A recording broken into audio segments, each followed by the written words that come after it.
So we've promised you a coming together of policymakers, academics, and industry players. Let's start with the policymakers, shall we? We've seen a huge amount of climate policy being enacted in the last few weeks and months, including just last week, the Net Zero Emissions Industry Act from the EC, which was announced on Thursday. Hot off the presses. I barely know the details. I'm sure you would like to find out more.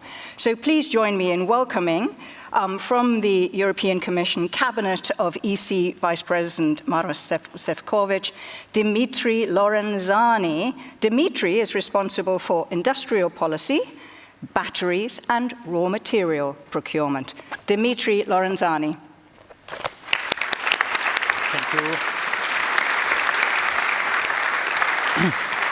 Thank you, Nisha, for the kind words of introduction, and of course, my regards to State Secretary Eriksson, who will speak after me, Madam Rector Hanborg, and the Director, Professor Thomasgaard. Ladies and gentlemen, good morning, and thank you for the kind invitation to this conference. It is an honor and pleasure to be here in Trondheim. Few days after Commission President von der Leyen visited your beautiful country and at a joint press conference with your Prime Minister, Mr. Støre, and NATO Secretary General, Mr. Stoltenberg, reaffirming Norway's special friendship and close link to the European Union, especially in these difficult crisis times. One of the very important announcements that were made was in particular the work ongoing towards Norway being the first European country to have a green alliance with the European Union. And in this context, I think today's Energy Transition Conference is even more important.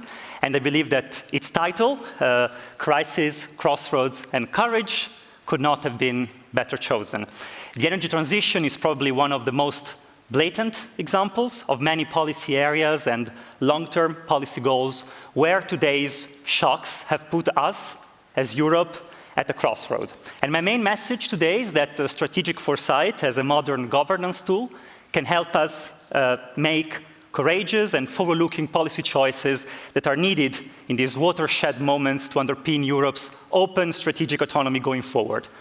But let me start from the beginning. As member of cabinet of Maros Sefcovic, the first ever Commission Vice President in charge of strategic foresight, I have grown fond of describing this concept as a political compass that is a must-have for governments in the current difficult times of radical uncertainty. Strategic foresight uses the evidence-based offered by scientific foresight, so a sort of qualitative and quantitative tools and methods to build a safe space to ask disruptive questions and use collective intelligence in a systematic and structured way in order to better prepare for the future. But it is strategic in the sense that it aims at using the scientific base in order to concretely inform policymaking today. And this was the vision that Commission President von der Leyen had back in 2019 when she first created this political portfolio. And based on this vision, we are now trying to implement systematically this goal via annual strategic foresight reports. These are communications that focus on long-term trends that are of relevance for Europe, but have the aim to shape concretely Commission's priority setting and even more concretely, Commission's annual work programs today. And allow me to refer to what I consider today the most relevant example of this process. It was already briefly mentioned also by Nisha. When the Commission took office back in 2019, its two main strategic pillars were the green and the digital transition. We all know that. Now, today I would argue that open strategic autonomy has de facto become a third strategic pillar of the EU's action, defined as cooperating with others whenever we can, but acting autonomously whenever we must. And I also argue that strategic foresight has had an important role in contributing to this strategic shift. How? Well, all started back in 2020, in the early days of the COVID crisis, when foresighters realized that international openness, one of the main pillars of the European Union, of Europe, and one of the main drivers of our well-being today, had also contributed to creating vast strategic dependencies in many areas with third countries. For instance, that 73% of essential medical supplies, including face masks and respirators, were being produced outside Europe. And we knew that this could be a weakness in a world that experts define of perma-crisis and polycrisis, in which literally anything can be weaponized, from energy to food, from information to critical raw materials, as we are sadly witnessing these days after Russia's brutal aggression against Ukraine. This is why we devoted, back then, our first strategic foresight report to resilience and open strategic autonomy as this new horizontal litmus test for all EU policies.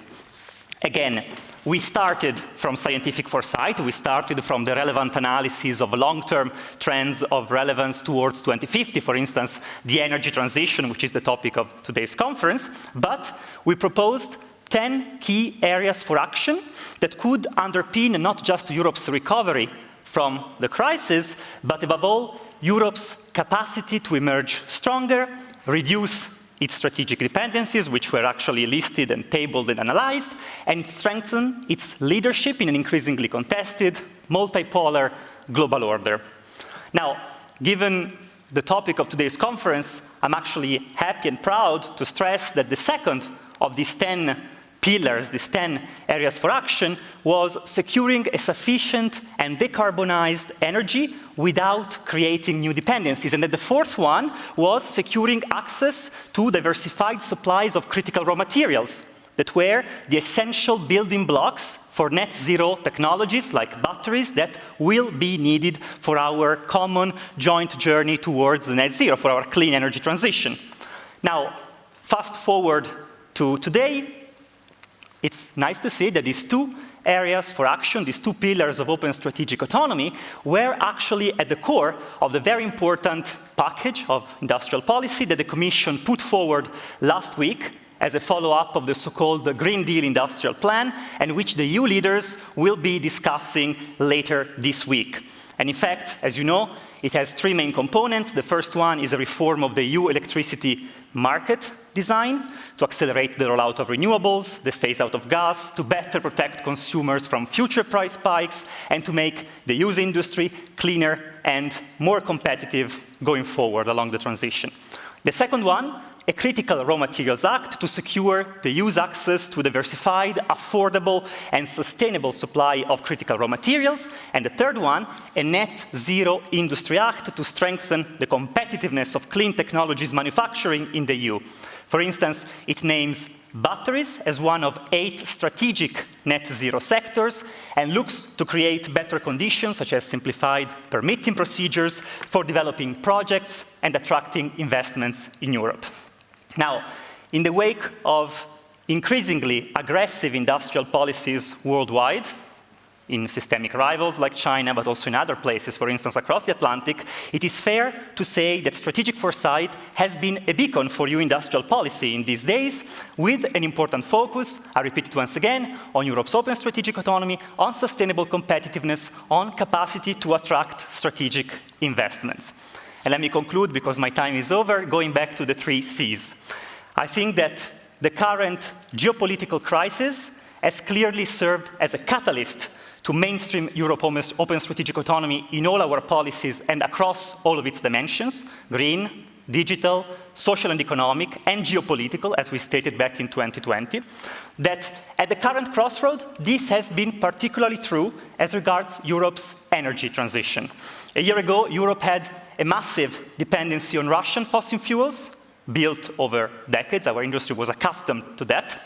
And now, in less than a year, we have somehow overcome that dependency, replacing 80% of Russian pipeline gas, also with the help of like-minded partners like Norway stepping in as Russia's gas supply was cut off, but also via decisive action to decarbonize our economies, increase the use of renewables in the energy mix, and developing energy efficiency measures.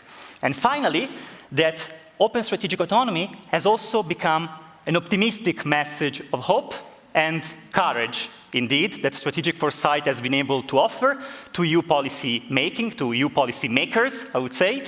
And it is not by chance that A few days ago, Prime Minister Pedro Sánchez announced that open strategic autonomy will be the main theme of the upcoming Spanish presidency in the second half of 2023, with an informal European Council in Granada in October of this year, where EU leaders will be debating about this message of hope and courage, open strategic autonomy, informed by strategic foresight, and its evolution going forward. Thank you very much for your time and attention.